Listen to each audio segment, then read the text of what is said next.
another Mr. Beats Bike video, and this one's a little bit different insofar as we are looking at a Grundig VP 100. It's a CVC format deck, early 80s, and it is amazing.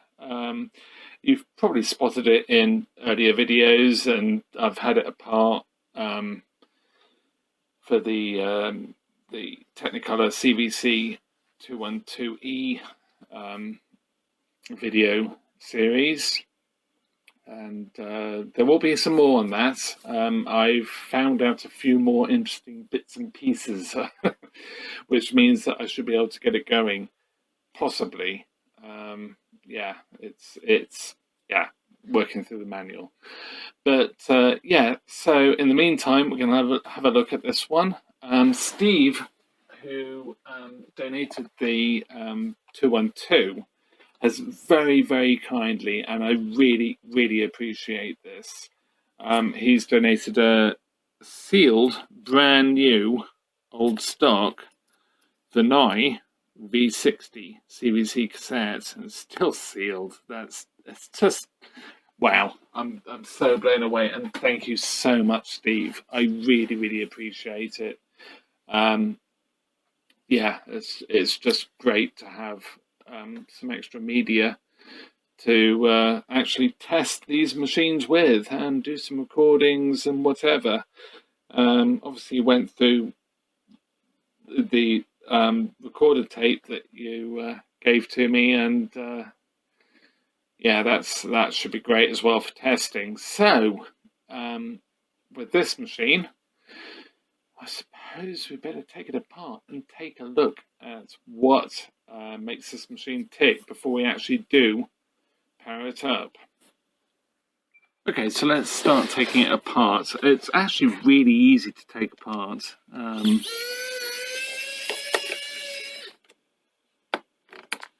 It's literally these two screws here. And it'll be fun to sort of compare this with the Technicolor unit, as we sort of alluded to in a previous video. This is quite a different take on the Grundig Technicolor whatever design.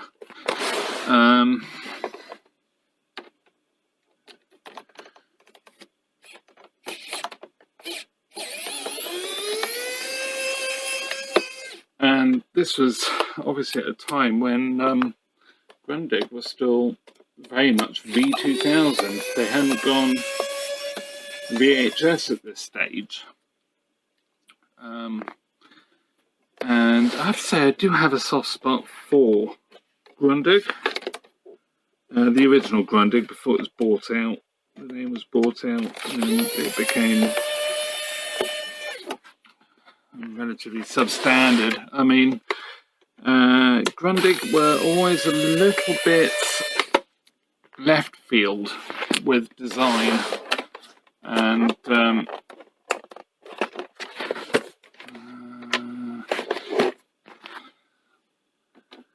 I've forgotten how this comes apart. So let's just take all the screws out. But yeah, very left field with the design. Did some really quite fun things. They were sort of maybe a little bit Sony-esque in the way they did things.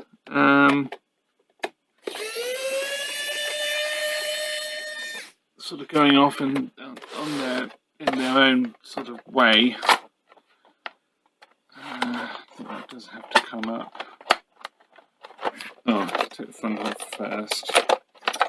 There we go. So the front comes off first. Those come off. You don't actually, to be fair, you don't actually have to take out those screws here for this. I forgot that, but that's fine. The front just comes off literally by taking these out. So that's cool. This should not have fallen off, but the plastics have cracked, so that's fine. It's probably in transit. It did come from Ukraine. This machine actually came from Ukraine. Then I should be able to just lift this out, I think. I don't know whether it's actually fixed.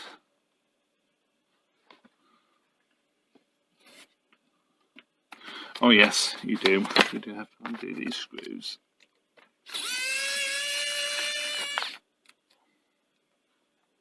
Amazing, I only took this apart the other day and I've already forgotten.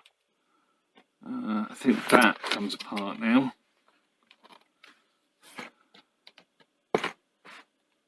No, you have to take that out as well. I think. Maybe you don't.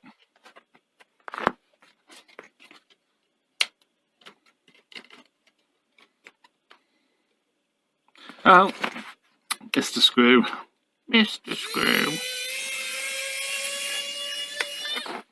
Okay, there we go. Now it's out. Oh dear, honestly, it's been a long week. So, there we have it in all its glory. And as I've already sort of shown you in previous videos, if you've watched the 212 series, this deck is actually quite different. It has more of a sort of VHS wrap, which is really quite interesting that Grundig went with this sort of variant on the CVC format. I mean, they really did put in the developments into the format, and yeah, it's amazing really that they managed to do as much as they did before they went bust. But and did they go bust? That's the thing. Because I don't actually know what happened with Grundig. Maybe you could share that with me. And I never thought to even think about looking up what happened to Grundig and why they sold out, why the name became associated with maybe not such great kit. But yeah, I mean, obviously I'm taking this apart just to see if we have any issues as far as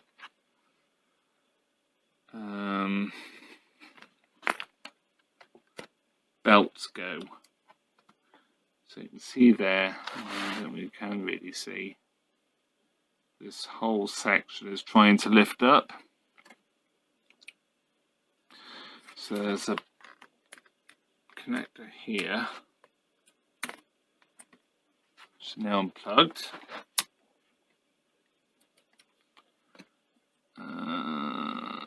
Oh, another screw.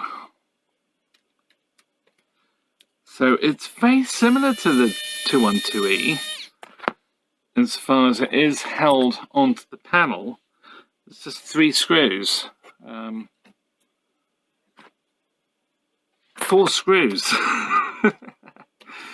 Oh dear. And a connector. So it is really very much a take on the Funai deck idea.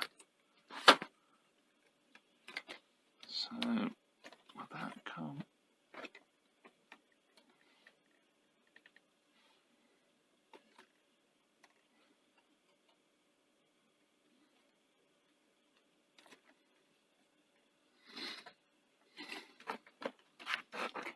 Okay, so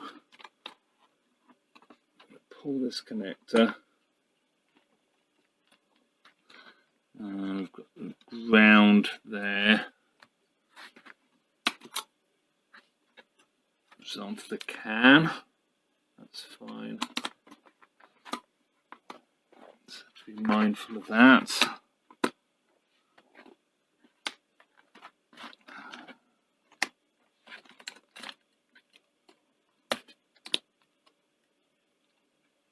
gosh. That sort of came off a bit. Oh, yeah, that was bad of me. I should have checked for that. That connector just came off with the deck. So, inside. So, try to get this so you can see. So we have a belt, which is well and truly, I mean, it's almost to go. We have another belt here, which, gosh, I'm so glad I didn't power this up. So this belt here, round the motor, round this flywheel, back round here, past this smaller flywheel, back, and then this belt goes round here, and it looks like this goes round here, straight up, round this top pulley here, down through to there. Gosh, that looks like a bit of a nightmare to, well, maybe that's going to be fun. Let's try and get the belts off. I'm probably going to really regret doing this because it's stuck. And of course I've got to try and size them.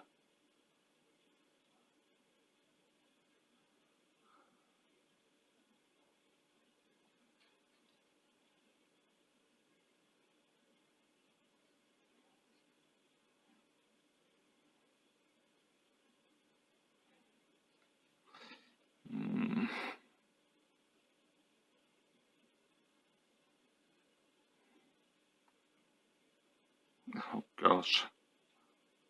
Well, that's game over really, isn't it? I've done that.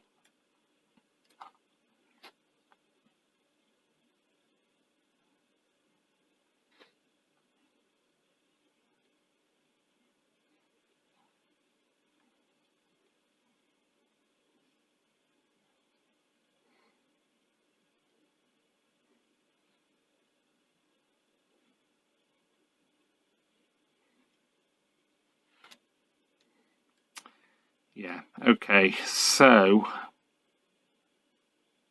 I'm going to have fun with belts, aren't I? Because that's quite a small belt. And yeah, so fun cleaning this all up.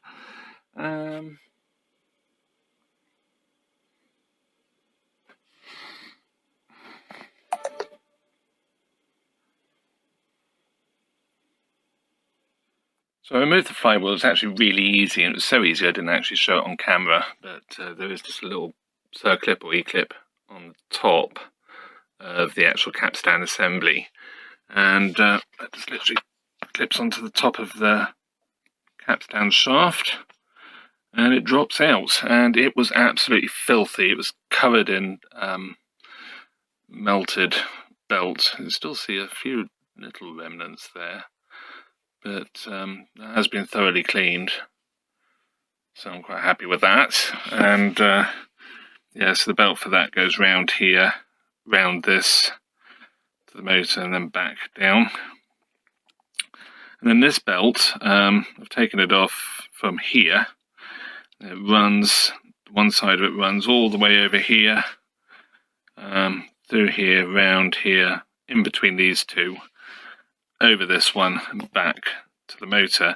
Now the only thing with that is it's actually captive underneath these assemblies, so I'm going to have to take these two circlips off and lift these out, and then just make sure that when they go back in, they go in the right way. I don't actually know quite where where they're going, but we'll work that out as we go along. So yeah, let's crack on. So what I think I'm going to do before I do anything more underneath, so I'm just going to take off this cover. Now this is going to be a little bit different. Let's take these two screws out first.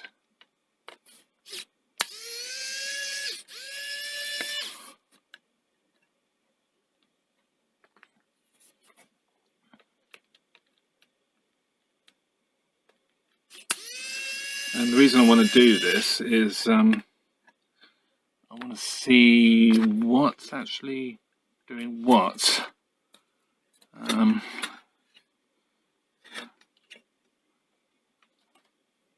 As it comes through, see, I don't think that has anything to do with anything. If I take that off, it's not going to make any difference. I think that's just a strengthening bar. This does come off. I think there are screws. Yes, there are. So the lid on this, the screws on the side.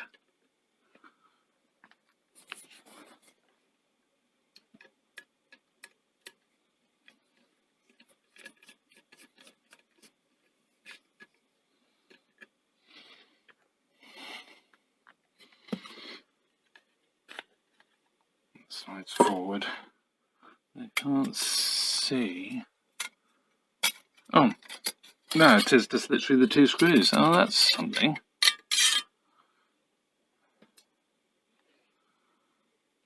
Oh, well, that's really good. So, this bit here.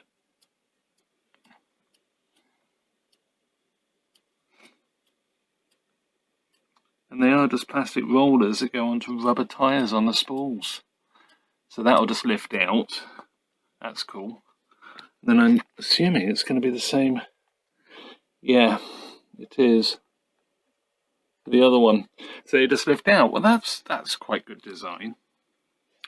Now, the other thing with this, and I'd be very interested to know... Oh, that's not so clever. It's just fallen out. That is the little actuator for the tape in. So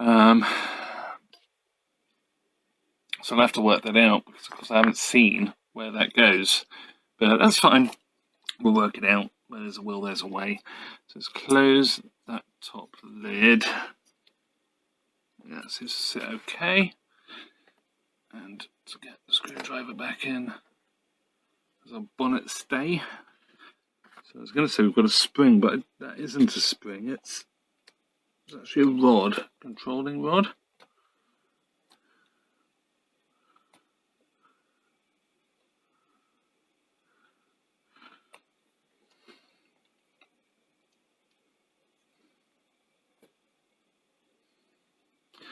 So that's one belt, a bit of the belt out, and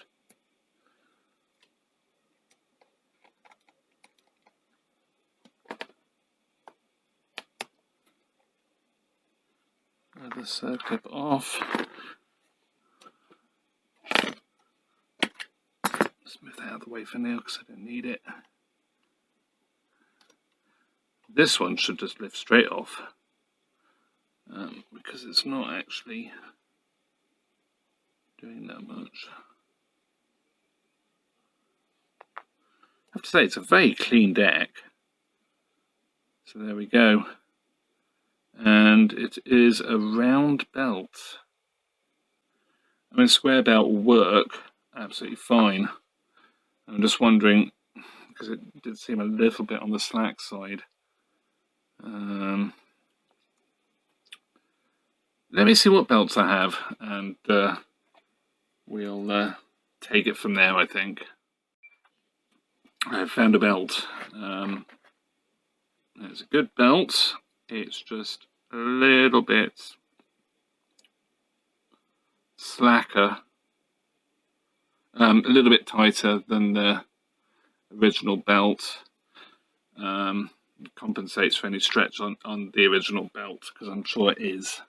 It just doesn't feel at all like it's gonna, well, it feels like it's gonna slip.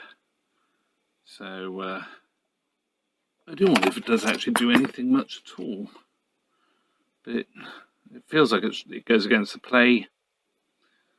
Goes against the reel for play.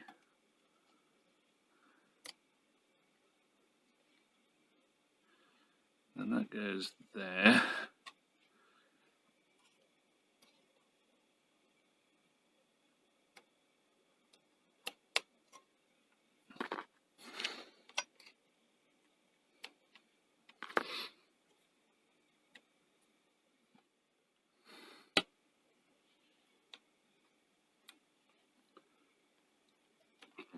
Try not to get it too twisted.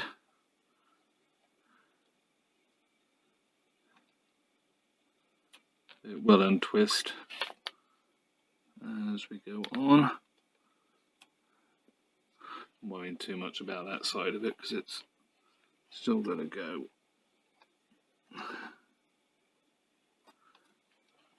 In here anyway.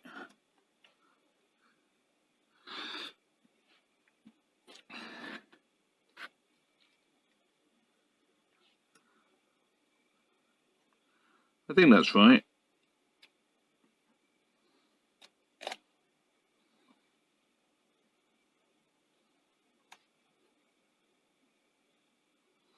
Everything seems to move all right, so that's a good start, isn't it? Right, so, like I said, I think that's right. I'll just check on my photos that I took. I could check back on the video, actually. A bit concerned that there's some guns there. But yeah, I mean, the capstan belt's actually going to go, I think I said it went around here, and it doesn't. It goes round here. And around this side of that, and all should be good.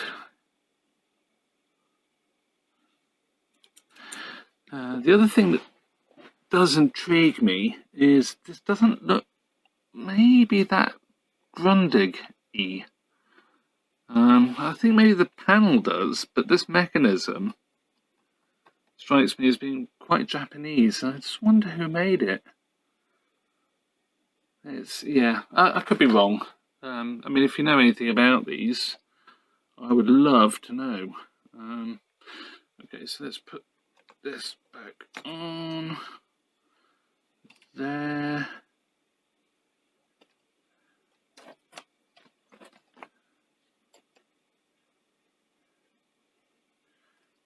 What have I done wrong? That needs to be, there we go. So the next thing, and this is going to be fun, is trying to find a belt, flat belt, that's short enough to go around here. And I am, when I say short, it's very short, isn't it?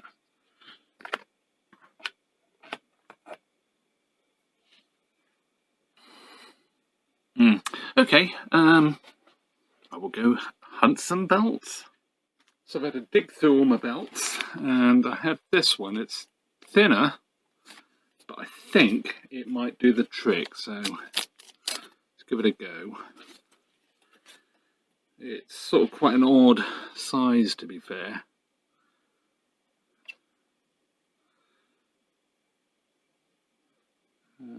And if this deck works, I must, well, that's not going to work, is it?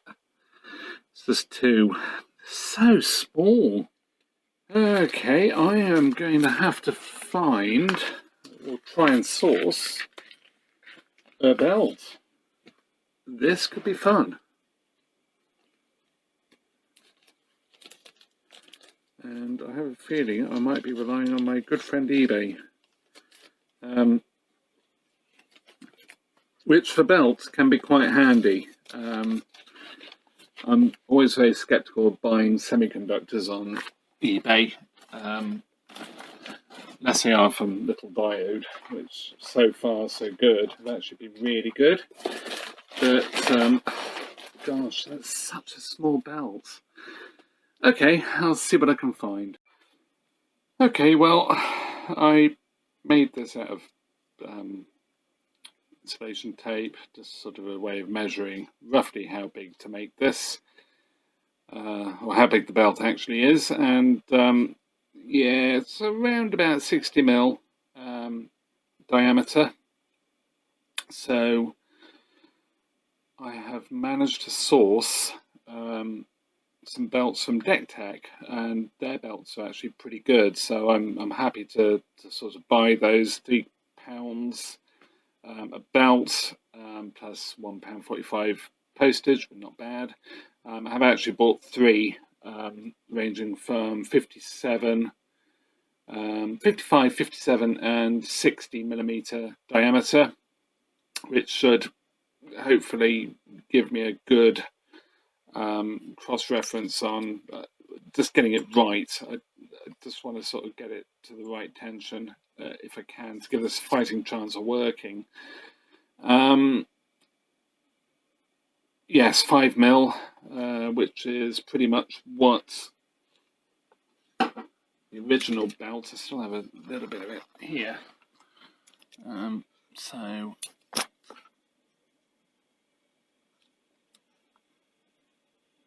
it's gone to inches.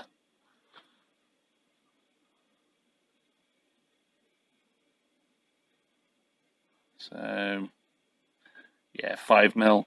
So that's going to be pretty much a perfect. One of those is going to be a perfect fit. That's the idea. So that's ordered. It's UK, so it shouldn't take too long to arrive. So we'll put this slightly on the back burner and await its arrival and take it from there. So yeah, watch this space. So one problem I've had is that I haven't got a power supply for this, but it just happens that the power supply for the Technicolor unit, the connector, appears to be exactly the same as on the Grundig units. And just have a look here, and I will put this up. The actual images proper. You can see here the comparison is actually exactly the same. Now, my only slight concern, and on the left there, that's actually a translation done on my phone from the manual for the Grundig, and 3 and 6 mass.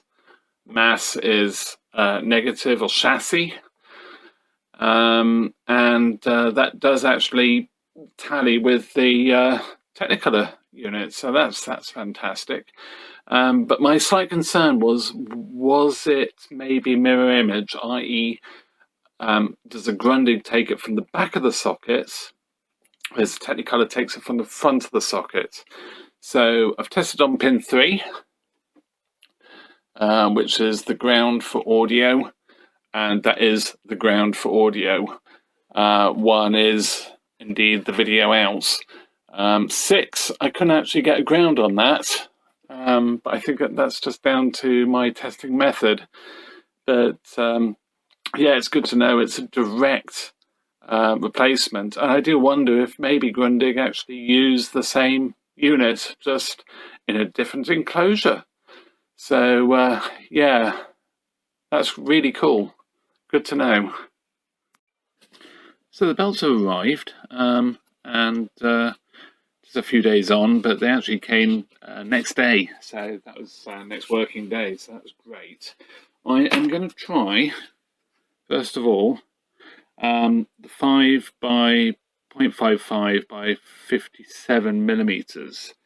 That's sort of the halfway between the 60, larger one, and the 54. So yeah, let's just try that. It's actually quite cool. It's in the do not bend envelope, and it's in a bag as well. So honestly, these people are great, and they take a pride with the quality of their belts. It's not endorsed or anything. It's just I'm amazed you can get belts to this quality today. So let's give it a go.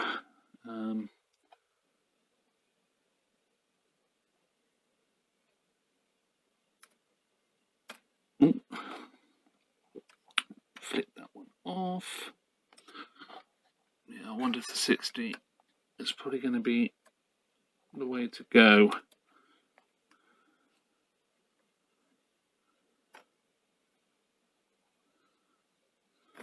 I mean, it's on. It does feel a bit tight. So I think I'm going to go for the 60. I think even the 60 is going to be a bit tight. So this is a 60 mil, same dimensions otherwise, 0.55 thickness and 5 mil width. I will say probably 4 mil would be better, but 5 mil is all I could get at this stage. I mean, it sits okay. That's perfect, actually. I would say that's probably the perfect belt for this. Like I say, we'll see how we go. If I need to go up a couple more mil, fair enough. But yeah, there we go. So you can find these on eBay. So it's 5 mil width, 0.55 thickness, 60 mil diameter. So fantastic. So I think the next thing is to get this back together and I guess give it a test. So let's putting this back together, and you'll remember that the record inhibit mechanism part fell out when I removed the metal cover here, and it literally just rests in. You can see the tab there that blocks this bit of mechanism from moving when you press record. Then it rests on a spring, and then the rest of it actually drops down. There's a little hole there to allow it to slide up and down. So if you've got the hole in the cassette, so you're taking the tab out to protect the recording, this is up, and that stops this from moving. Press it down, and it allows it to move. And of course, we've got the plate to go on top of this to keep it all together. So I will carry on and put this back together. Okay, so it's sort of all back together. It's perfectly fine to run these completely open. I've got the Technicolor power supply ready to go. Even though I have checked and double checked the pins for the connector on the back, I'm still nervous about powering this on using that Technicolor power adapter. It might just go bang. So I've been putting it off. It's one of those things, it's like an ignorance is bliss. You sort of do all the work and you think, oh yeah, it's all looking good, it's all gone together well. But you almost don't want to power it up straight away, because it might go bang. And that's the end of that. It's sort of like enjoying the moment of hope when you've got these things back together. So, I'm going to grit my teeth and plug this in. And so far, so good. So I'm going to put a tape in. I've got a light on the power supply. I've got to remember. Oh, it's sounding rather rough. That is, well, to be fair, it's just not. Well, that's fixable. I don't know how. Yeah, I've got no rewind.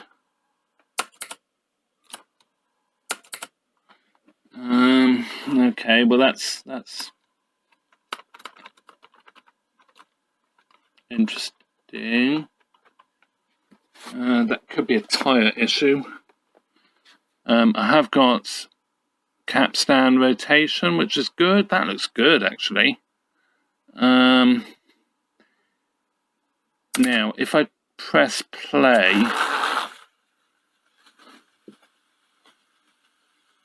what's going to happen? Okay, so I don't know if you can see that. It's actually got red LEDs for the end sensors, which is interesting. The other thing I'm slightly noticing is a bit of a smell, but it's not like an electronic burny smell. Not too sure on that. I'm just wondering why this is not going down very well. So let's let this run to the end, and we'll press play. Okay, so coming to the end of the tape. Will it stop? Will it break it again? This tape's been broken once, as you know. Well, it's not stopped it. What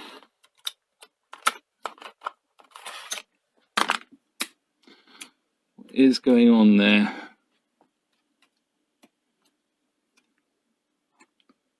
So how is it working out how there is a cassette loaded? Is it purely through...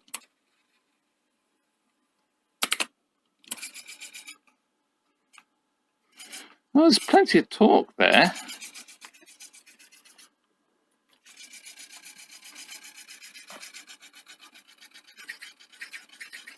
I wonder if there's something I've not quite done right with this. It was sort of trying to do something when I put it on.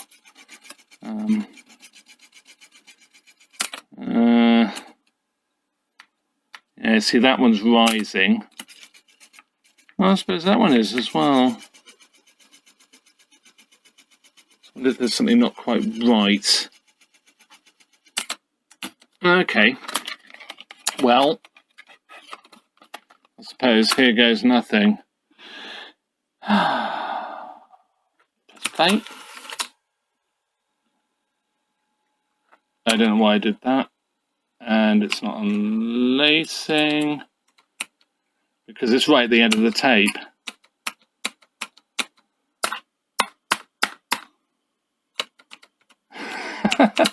It's sort of trying to unlace.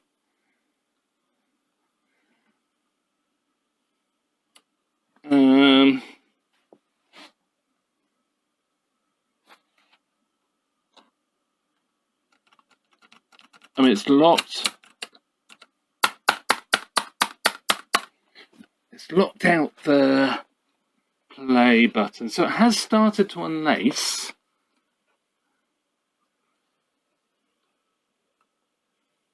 It's not driving though. There's no drive there. I don't think this is driving. Oh, hang on.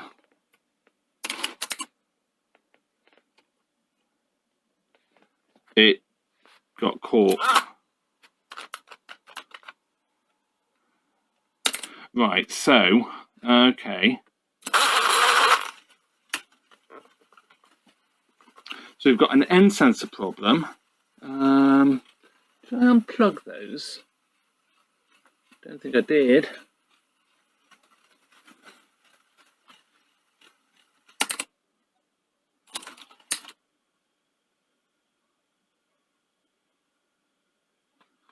So that doesn't seem to want to. This has gone completely in the wrong place now.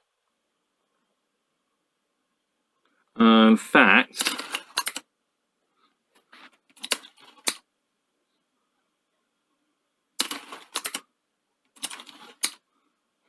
yeah, so I've got a problem there with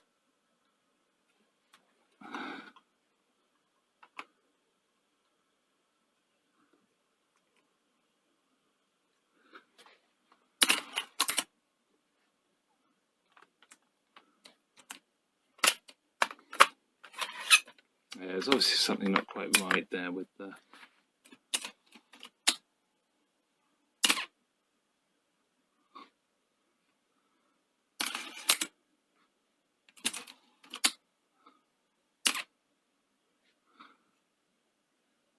It's getting caught somewhere around there.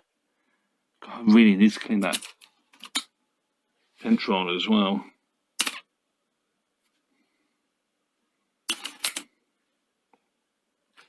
So I wonder what's going on there.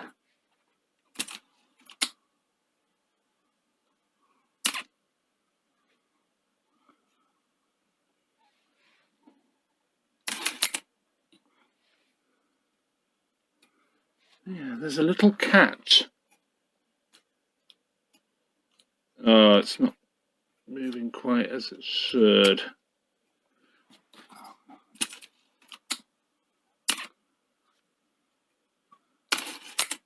Yeah, there's a little catch here, and this isn't moving out the way quite as it should.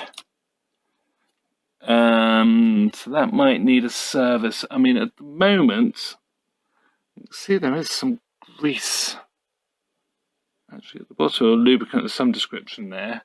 Like somebody's maybe had a look at that before. Okay. I mean, I've got to say, I mean, this probably hasn't been used for several decades, so a little bit of it is just going to be getting it, using it, just.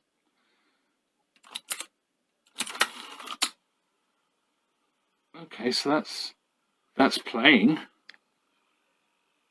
High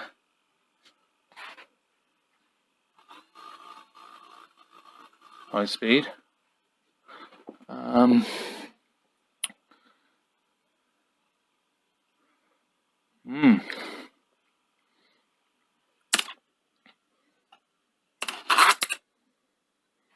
it's not putting the tape back in, but that's to do with this. Oh, to be fair, there is actually a screw missing. I've just noticed. A load of cables underneath the... Right, okay. So I'll investigate that. You can see here there's a screw missing. I don't think I can't remember taking that. Maybe I did. I can't remember now because it's so long ago when I started this. So yeah, I'm going to investigate that and I'll get back to you. So I've solved the issue with the wind and rewind. Well, I think I have anyway. I took the plate back off again, and remember this actuator here for the record inhibit. Well, there's another one there. I did think it was a bit odd that there wasn't some sort of tape-in type actuator, and it's here, and it just, I don't know if you can hear it. It actually activates a microswitch underneath, and it's exactly the same sort of principle as that one. It's just floating about, or relatively sort of floating about, and is guided into where it needs to sit by this top plate. And it's a real fiddle to get back in, but I've done it. So let's try the tape. Yeah, we're winding fine now. I'm winding fine. I wonder if that'll fix the end of tape thing. Let's just find out the hard way. It's nearly there. No. So we still have an end sensor problem. So we just have to be aware of that. Super. So I suppose the next thing is to actually play something back. Okay, so let's test it. It's near the end of the cassette, so this is what I recorded on the Technicolor. Now, this is a Grundig, so I do wonder how compatible it's going to be with the Technicolor system. It's probably maybe fairly compatible, or maybe it's 100%. I don't know. It's just it's like V2000 machines where they were. Grundig early machines were slightly different to the Philips machines when they first came out, so well, we'll give it a go anyway.